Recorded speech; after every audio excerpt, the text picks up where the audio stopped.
MQM Pakistan के senior रहनुमा doctor Farooq Sattar ने बहादुराबाद मरकज पर प्रेस कॉन्फ्रेंस करते हुए सिंध हुकूमत को आड़े हाथों ले लिया। साथ में दुआ भी कर डाली कि एमक्यूएम रहनुमाओं की 1986 वाली याददाश्त वापस आ जाए। एमक्यूएम के इत्तेहाद पर गुफ्तगू करते हुए फारूक सत्तार ने कहा कि मर्जर को मर्जर समझें, बर्गर समझकर न खाएं। नहीं, मेरे ख्याल में देखें, इसे मर्जर ही हम सब समझे, इसे बर्गर समझ के हम खाना ना शुरू करें। ये अजरा मजाक और लाइटर साइड पे मैं कह रहा हूँ, इंशाअल्लाह अल्लाह ने चाहा फाका होगा। मैंने कहा हम एमक्यूएम वो जमात है जो मिडिल क्लास है, आम लोगों की है, उनके वो ज़रा सी अगर उनके साथ खड़ी होगी, देखें लोग किस तरह एमक्यूएम के साथ खड़े होंगे, आप देखिएगा ये इंशाअल्लाह। ये मेरा यकीन है, ये मेरा ईमान है और ये होने जा रहा है, आप देखिएगा।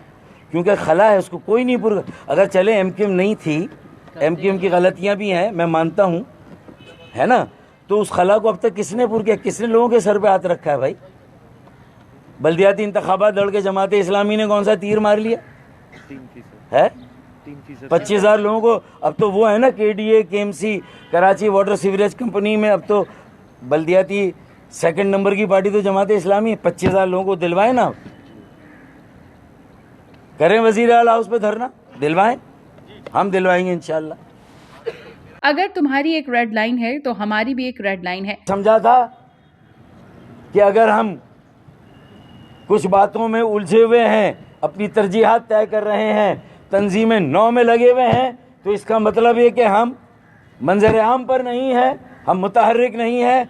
अब हम मुत्तहिद, मुनज़्ज़म और मुतहर्रिक कर रहे हैं और रमज़ान के बाद ये बताएंगे कि बेटा आटे दाल का भाव क्या होता है, हम बताएंगे इंशाअल्लाह। और ये 25,000 मुलाजमीन ही काफ़ी हैं वज़ीर आला हाउस के बाहर धरना देकर बैठे, चाहे वो रेड लाइन हो। अगर वो रेड लाइन है तो हमारी भी ये डेड लाइन है भाई, हमारी भी ये डेड लाइन है। फिर एमक्यूएम अब मैदान में वापस आ गई है। दुआ करता हूं कि एमक्यूएम वालों की 1986 की याददाश्त वापस आ जाए।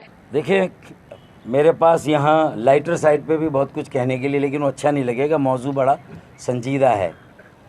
अल्लाह करे, मैं सब के ऊपर कहता हूँ, अल्लाह करे हम सब की 1986 की याददाश्त वापस आ जाए। और मेरे ख़्याल में जब ये मर्जर हो रहा था तो उस वक्त आपने जिनका हवाला दिया, जिन्होंने हमारा शुक्रिया अदा किया, उनको भी ये दरख्वास्त की गई थी कि अब ये छोटी छोटी नदियाँ, छोटे छोटे दरिया, एक बड़ा समंदर बन रहा है, इसमें आप भी अपनी नदी और दरिया को डाल दें। तो उन्होंने उस वक्त कहा था नहीं। मेरे ख़्याल में, मुझे लगता है कि अब वक्त आ गया है कि अब सारी छोटी नदियाँ, छोटे दरिया इस बड़े समंदर में शामिल कर दें। और मैंने भी ऐलान कर दिया कि अब एमक्यूएम आ गई है, अब एमक्यूएम आवाम के साथ खड़ी है। अब आपको इंशाअल्लाह एमक्यूएम भी सड़कों पर नज़र आएगी, एमक्यूएम भी लोगों के साथ नज़र आएगी, गलियों और मोहल्लों में नज़र आएगी इंशाअल्लाह। छोटी नदियों को अब बड़ी नदियों में मिलने की ज़रूरत है।